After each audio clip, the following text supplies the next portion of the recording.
Pilot project হিসাবে family card 37,567টি পরিবার পেয়েছে। আগামীতে তিনি বলেছেন যে 5 কোটি পরিবার ফ্যামিলি কার্ড পাবে। তিনি বলেছেন যে ইতিমধ্যে তিনি উদ্যোগ নিয়েছেন যাতে আগামী মাসের মধ্যে কৃষকরা কৃষক কার্ড পায়। তিনি অলরেডি, আপনারা জেনে খুশি হবেন, জনাব তারেক রহমান প্রধানমন্ত্রী হিসেবে নিযুক্ত হবার পরে তিনি অলরেডি কৃষকদের জন্য 10,000 টাকা করে কৃষি ঋণ মওকুফ করেছেন।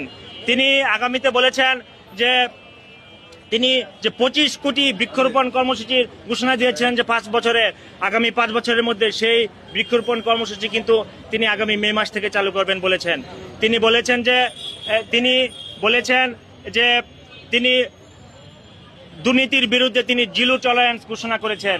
আপনারা দেখেছেন তিনি নিজে তার কার্যালয়ে যাচ্ছেন সকাল 9টায়। তিনি ট্রাফিক জ্যামে সাধারণ যাত্রীদের সাথে তিনি রাস্তা পারাপার হচ্ছেন, তিনি কোনো সরকারি প্রটোকল নিচ্ছেন না। সুতরাং আমরা বলতে চাই যে এটাই তারেক রহমান, এটাই পরিবর্তন।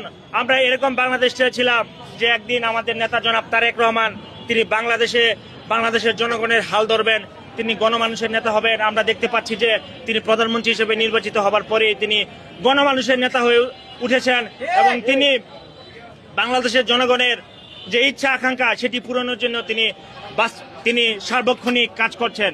আমরা বাংলাদেশ জাতীয় ছাত্রদল জনাব তারেক রহমানের পাশে রয়েছি। আমরা ছাত্রদল আমাদের নেতা জনাব তারেক রহমানের ব্যান্ডগার্ড হিসেবে আগামীতে কাজ করব। সুতরাং আমরা মনে করি জনাব তারেক রহমানের হাতে বাংলাদেশ নিরাপদ। জনাব তারেক রহমানই আগামীতে আমাদের প্রিয় স্বদেশ বাংলাদেশকে সামনের দিকে